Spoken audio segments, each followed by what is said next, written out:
Several school canteen operators say they are closing shop as home-based learning has kept their main customers away.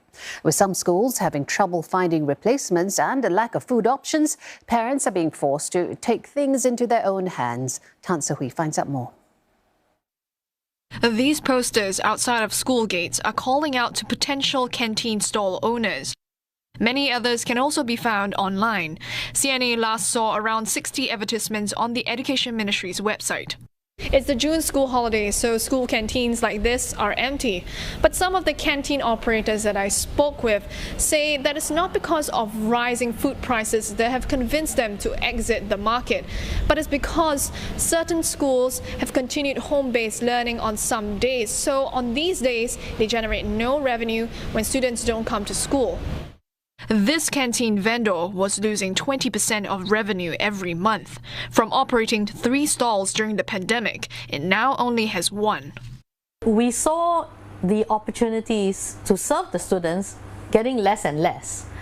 And it is a difficult decision for us to close the school outlets. We refuse to compromise on the quality of the food, the size, the portions. So for us, while the costs keep going up, the yield will keep going down. And that's not a tenable situation. Ms. Tan has moved on to new ventures like cultivating edible greens and helping persons with special needs.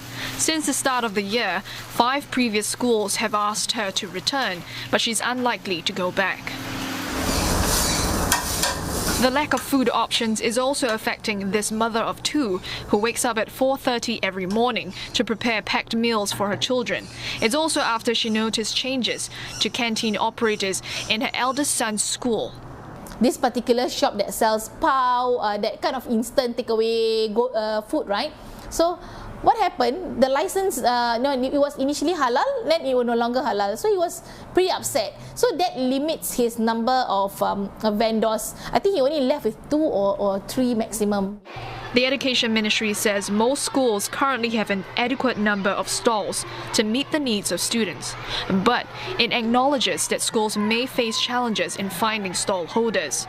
MOE adds that it will continue to monitor the situation.